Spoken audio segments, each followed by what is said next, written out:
What's going on, everybody? SquallDawg here. The next series of videos that I'm going to be doing are going to be to teach you guys how to use the same program I use to design all of the things that you see in my channel.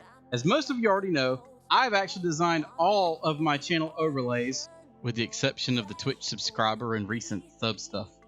And so I'm going to show you guys how to use the same program that I use to do all that stuff, which is Adobe Illustrator. The first part of this series is going to be a very basic video to teach you how to use the basic tools of the program. By the time you get done with this tutorial, you will know how to do most of what you need to do in Illustrator to be able to create and draw your own artwork. The next series of tutorials that will come after will be to teach you how to take elements that have already been created and turn them into vector elements that you can actually use in the creation of your artwork. And also at the end of this series, I will be designing a logo fully so you can actually get an idea of my creative process and see how I do things for my clients when I do graphic design for them. One lucky person will actually be chosen from the myriad of design briefs that I have been receiving, and that logo will be designed right here on this YouTube channel. If you are interested in having your logo designed by me free of charge, please feel free to go to the About section of my channel and look at the contact email and just email me there. I will send you back the creative brief. If you have any comments, you want to add any feedback, and just let me know some things, how you thought about the video, good or bad, please feel free to leave them in the comments below, as I'm always encouraged to be able to engage with you guys. Please don't forget to hit that like and subscribe button and that notification bell. Also, don't forget too that I do have my seed community on Discord, link below, as well as all of my other social media, and I also stream on Twitch. So without any further ado, let's get into it. Alright guys, so today what I'm going to show y'all how to do in Illustrator is how to take graphic elements and turn them into vector assets. This is a pretty important tool to understand how to use, because certain things like outlines and text and even images that you might find that have pre-drawn art on, say, Google Images or something like that, are going to have elements that you might want to use in trying to do your graphic design. It's going to be pretty important understanding how to take these graphic elements and turn them into your vector. It's going to be pretty important understanding how to take these graphic elements and use them as part of your design. And the only way to do that is turning them into vector assets. So without going too much further down that rabbit hole, let's go ahead and get on into it. The first thing I'm going to show you guys how to take from a graphic element into a vector asset is going to be your text. Text is very important to do this with, because typically whenever you open up your text tool, it's going to start you off in Myriad Pro. Most programs that open up a PDF document, if it's unflattened, will actually take the text and it'll probably start it off in Myriad Pro. So if you end up putting a custom font behind it, then it will end up showing it in Myriad Pro versus your custom font. Most printers are going to send you a mock-up anyway, a proof that you have to approve. But this is one element that you want to make sure that you cover your base on before you send it. It's really telling for most printers how skilled a graphic designer is or is not by how the PDF comes to them. So I'm just going to type something stupid and cheesy here. And we'll use our selection tool there. Okay, now, as you can see, it's in Myriad Pro. I'm going to give it a more custom font. Let's go Alpine Script. And then we're going to expand it. For those of you wanting to know how I did that, typically I know that with Illustrator, if you pull on this, or if you pull it like this, or if you pull it like this, it can kind of distort the text. But if you hold the Shift key and then you left click and drag, it'll expand it. And it can actually do that whether you do it here in the middle, if you do it here in the bottom, even if you decide you want to go up, like I just did earlier when I went down, you can do it when you go to the side. There's all kinds of different ways you can do it. Anyway, so we're going to use the text tool. That's going to be one of the elements that we're going to be turning into a vector asset. I'm going to do a triangle.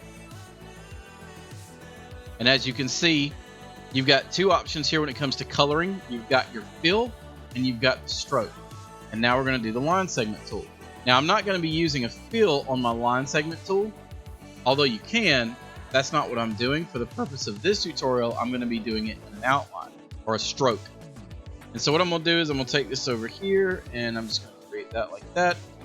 And then we're going to come down here, and as you can see, it says I've got a 1-point stroke on it. So we're going to go ahead and bump it on up to just say 10. Have a nice little line there. Now there's a couple of ways that you can do this. First, you can take it and you can go up here to Object, and you can do Expand.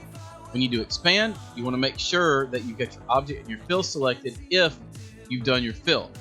If you haven't done fill and it's a stroke, you want to make sure it's fill and stroke. Again, I'll show you that here in a second.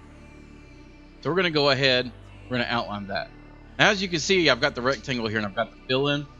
So we've got that. That's now going to be a vector asset. And then also we've got our line down here. Now remember, this is an outline or a stroke. So what we want to do with this is we want to make it a vector element just like we made the text. But instead of going object and expand, I'm going to go object, path, and I'm going to do outline stroke.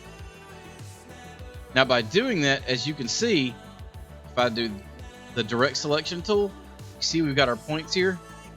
Those points would not be there if it was not a vector element right now. It would just be one solid blue line right in there. All right, and then the other thing I'm going to show y'all is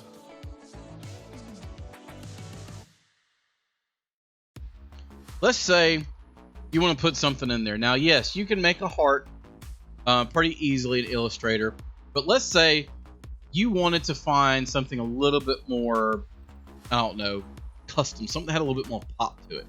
So what you want to do is you want to go to your Google search or your Bing search, whatever you do, and you want to do whatever it is you're looking for, the shape and vector. The reason this is important is because if you don't do it like that, you're going to get a bunch of other stuff like, see all these red ones and things like that? There'd be a lot more, remember we talked about in the first lesson about raster images? There'd be a lot more raster images and they'd probably be lower resolution, so it'd be harder to vector. So we're going to use this, and let's see, let's just look for hand drawn. Now I want to look for one image of a heart. Now there's actually some pretty cool things you can do to do these little strokes right here, and that'll be in another lesson that I'll be doing later on down the road. But you know, because for the time being I just want to keep it simple. But let's just say we scroll down, and we decide, oh, here, we'll just use this heart. Now I can't use this heart, but here's why. You see this resolution right here?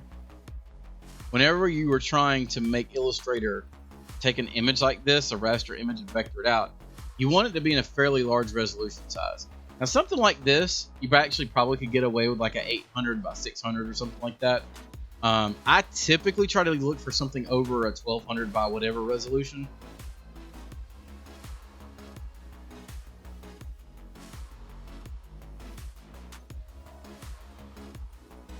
It's just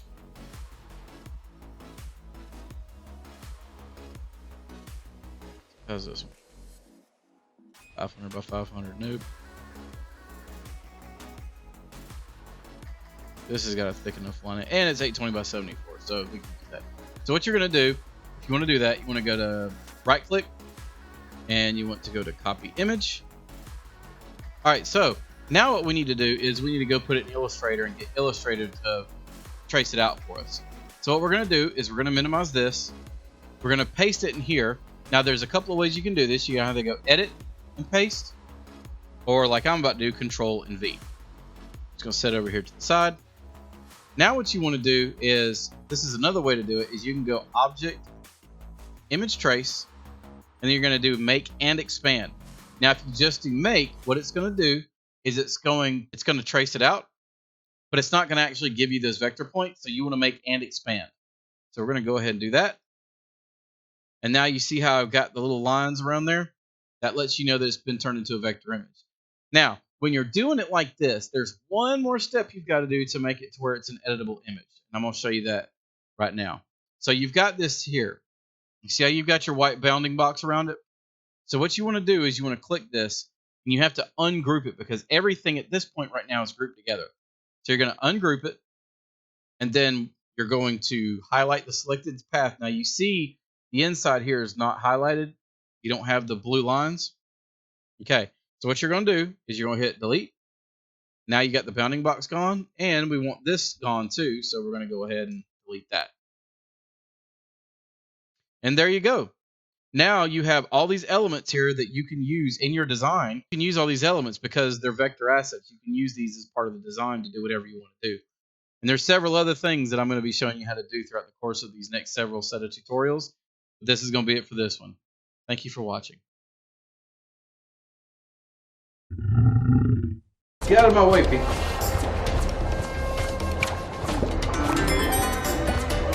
Oh no!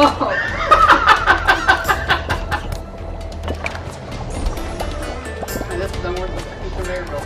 Oh, crap.